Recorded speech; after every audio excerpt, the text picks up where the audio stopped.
Hello people, and welcome to Crypto Exposed.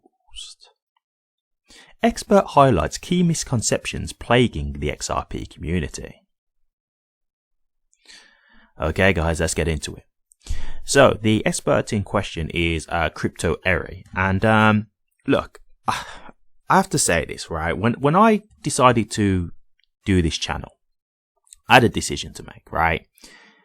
How was I going to, brand this channel in terms of what was my content going to be? I knew I was going to cover XRP because XRP is the crypto that I'm the most knowledgeable on. It's the one I've done the most research on. And, my whole thing was, what kind of content am I going to push out?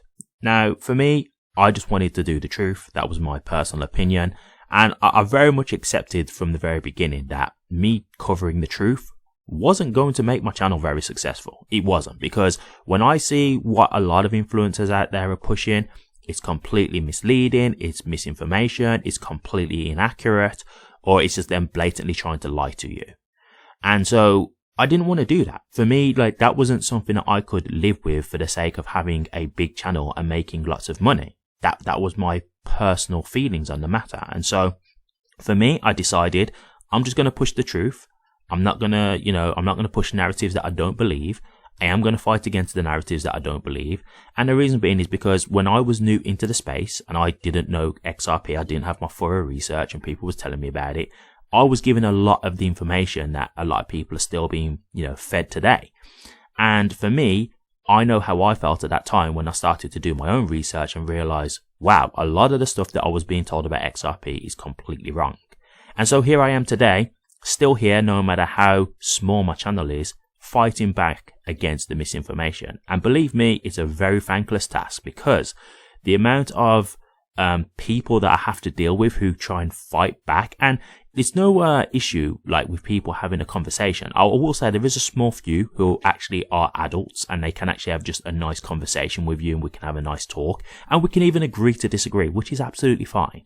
But then you get some of these, I'm just going to say bluntly at this point, dumbasses who think they know better, and then they try and come in with the arrogance of, oh, you're stupid and blah, blah. And then we get into a debate, I completely humiliate them and embarrass them, and then they go quiet and they either delete their comments or just won't respond back. And I've got evidence of this. Very recently it's happened.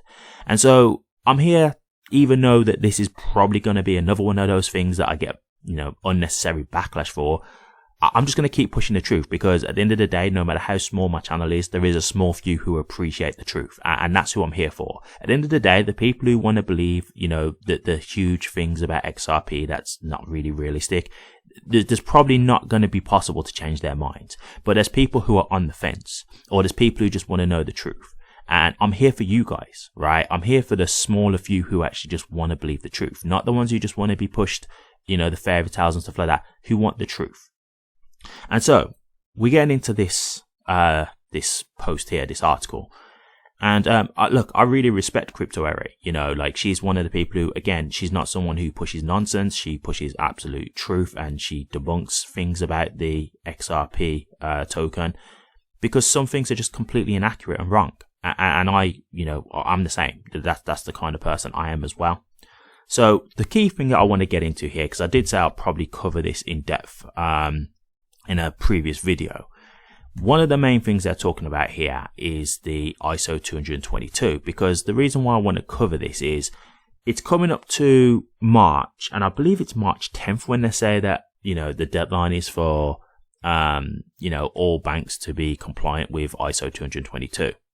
And so it's something that I want to cover right now, because I know there's a lot of people waiting on this deadline, and they're expecting at this point, this is when the flip will be switched, etc., or all banks are just live using XRP.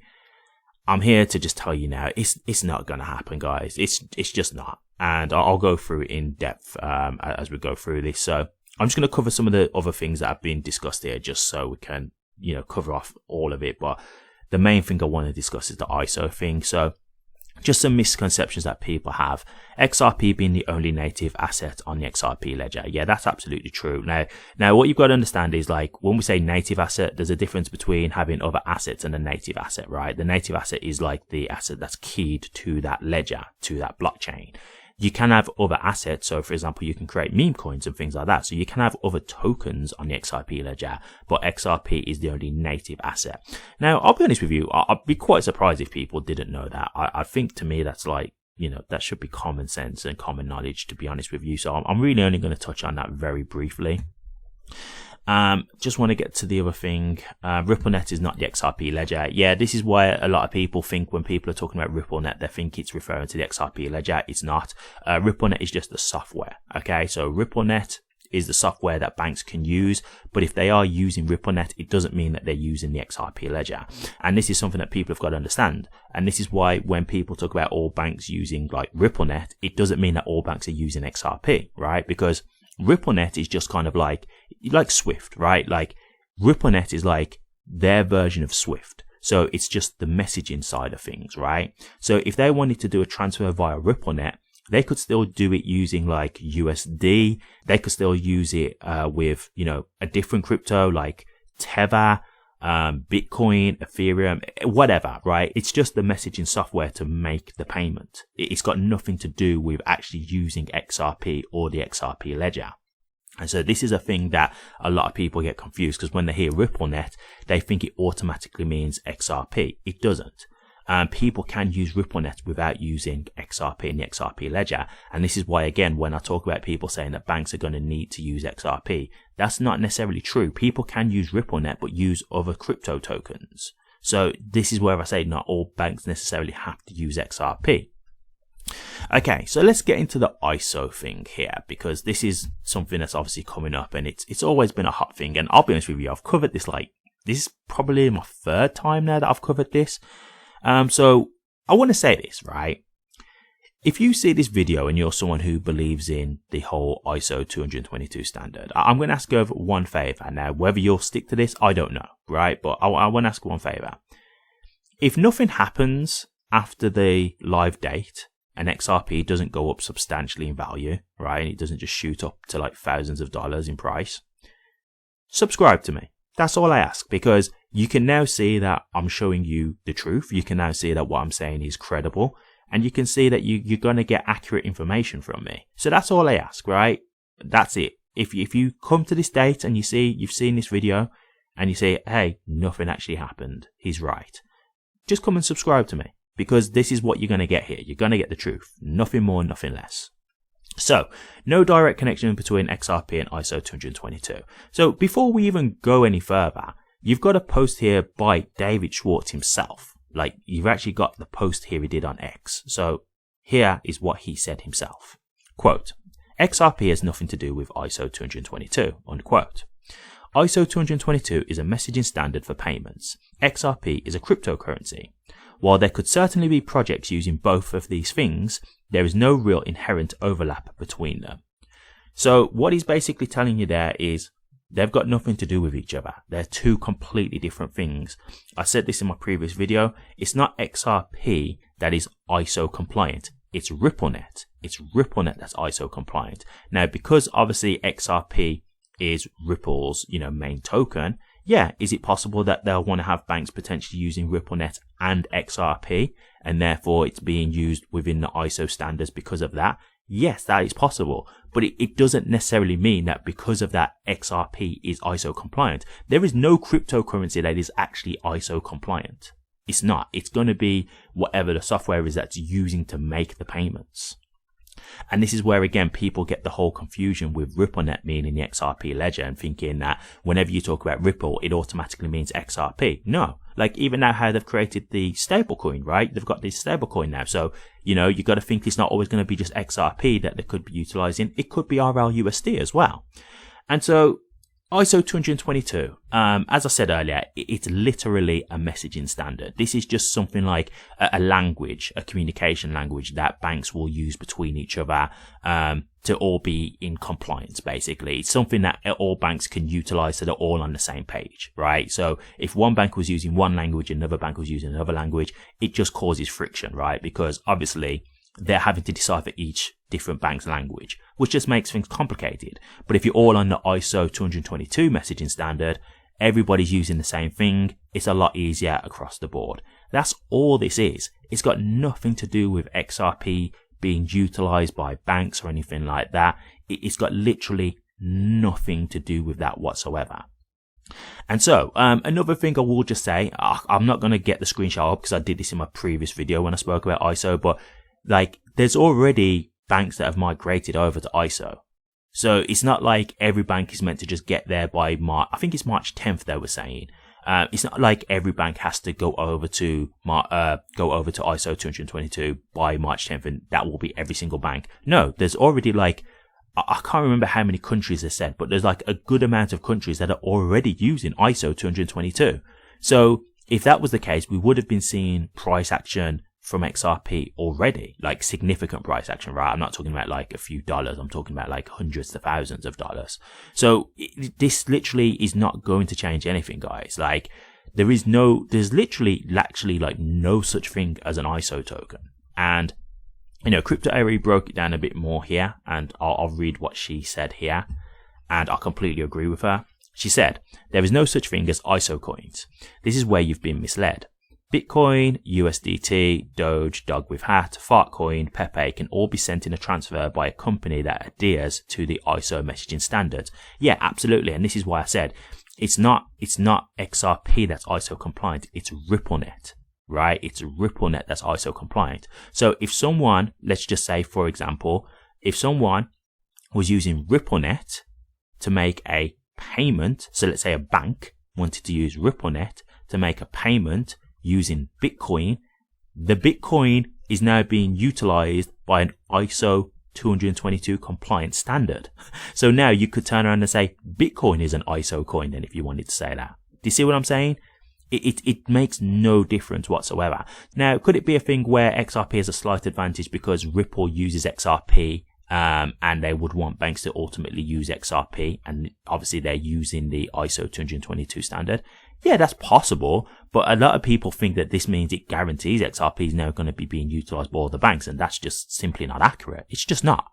And so, with this regard, a lot of people have been feeding you either misinformation that they don't really understand, or they're lying to you. It's one or the other, and neither one is good. And you get this so much within the community, and I have to keep fighting back about it. And then you get the people in the comments who, you know, they blindly believe this, and they won't accept the logical reason and the facts that we can provide about this. But they will then just say, you're an idiot. You don't know what you're talking about. And once again, we'll get into a debate. I'll prove them wrong and they'll go quiet. That's what will happen, or they'll delete their comments. Literally, that is what happens. I had a video just the other day. Go check it out if you want. It's on a video I did covering Andre Jick, in regards to him covering the $100 XRP price prediction. Go and check it out. It's right there for you to see. And this is the kind of stuff that I have to deal with. But at the end of the day, I'm not here for the people who have that kind of ignorance, because there's not going to be any convincing these people. I'm here for the people who really just want the truth, or the people who are unsure. They're like, I'm not sure what to believe. Well, here's the evidence. Here's the facts that I'm providing to you. You know, hopefully that can help you understand, or at least make you want to go and do your own research to see if what I'm saying is accurate. And that's fine. You can fact check me. That's not an issue. I think you should, right? Like, I think you should. And this is a reason why a lot of these influencers get so big, because they're saying things and people are not verifying the information. They're just taking in what they say at face value, and that's it. And so people just believe a lot of the nonsense that gets put out there, and they're not checking it. And so, yeah, they believe this stuff. And because they want to believe that, you know, 100 XRP is going to make them like a millionaire and stuff like that. That's the problem. And so I'm here to, you know, fight back against it as always. But here's just another proof of the kind of stuff that we have to deal with here in the XRP community. Documents saying Ripple will retain 25% of XRP supply no longer relevant. So there was a guy who posted a thread on X, basically talking about this document about Ripple saying they will retain 25% of XRP. This article, if I remember rightly, I think it was put out in like 2014 or something like that. And the guys put it out in a post saying, you know, breaking, like it's fresh news, using this document saying, oh yeah, they're always going to keep 25% of the supply. And as you can see here, they've now come out and said, look, this is not relevant no more. Like, things have changed. That was like 2014. And this is what I'm saying. People are purposefully spreading this kind of stuff to get views, to get attention, to get subscribers, to get likes, to get engagement. This is what people do. I'm not trying to do that, because this kind of content, believe me, it doesn't pull in a lot of views. It really doesn't. This isn't going to be the thing that gets me to 100,000 followers or 10,000 followers. It's not. But I'm not here to just get subscribers, right? Like, I'm here to just be honest with the audience. And so I'm here to just show you, like, this is the kind of stuff that people spread around. And a lot of the stuff that you've seen from a lot of content creators is wildly inaccurate. I've seen a lot of XRP content. I can tell you now, it is wildly inaccurate. There's a lot of people that I just won't watch, because I know the kind of information they're going to spread. I know half the time when I'm watching it, I'm debunking it as I'm watching it and listening to it. It's crazy. And, you really get it more in the XRP community than most other communities that I've seen. You really do. And so I'm just here to push back against it, man, because my thing is, people are here making financial decisions based on this information that people get, right? And this is why I said, even with me, go and fact check me, go and check the evidence, go and check if what I'm saying about ISO20022 is correct. You should do that. I'm not saying that you should just take my word for it. Go and fact check me. A lot of other influencers won't say stuff like this because they don't want you to question them. Right? They don't want you to question them, because when it comes down to it, they won't be able to come back if you've got, the actual facts. So, like, this is me being completely honest and transparent with you guys. And I'll be honest with you, I do this at the detriment of my channel, because this isn't going to help me grow massively. This isn't what's going to get me, 100,000 views or, 10,000 views per video. It's not. You can check my channel. It's small. Like, it's not a big channel at all, but it's not, I don't do this for views. I do this to try and help people. That's genuinely my intention. And that's why I say, like, if people can prove me wrong, I'll accept it, because I'm not here to mislead you guys. If someone shows me something that changes my view, I'll say, hey, you know what? I didn't realize this. And here's some information. This is actually accurate. I've checked it. It's accurate. I will do that. I'm not here to be egotistical. I'm not here to act like I'm above anybody. I just want to give the truth out to people and help people make wise decisions with their investments. That's why I started this channel. And so that's what I'm here fighting the fight for.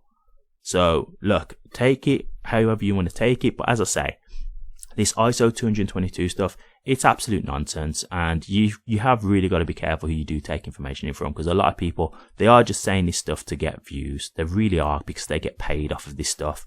I do get paid for my content, but as I say, I'm not a big channel, so please believe me, I'm not making, I'm not this guy who's living off of YouTube. No, by no means am I doing that. But that's the point. I'm not trying to do that. I'm just trying to push out the truth. And that's what helps me sleep at night, is knowing that I'm helping people genuinely by giving the truth and not just pushing information that I don't believe or information that I know is inaccurate. I can't do that for me personally. So make of this what you will. But as I say, if this March date comes for ISO222 and it doesn't happen, just give me a subscribe. That's all I ask. That's all I ask, because all I'm going to do is continue to push the truth like this. No matter how many people in the comment section want to come and attack me for it or whatever, I'm just going to continue to push the truth, because that's what I'm here for. Thank you very much for watching this. Please remember to like, comment, and subscribe. And hit that bell. Take care.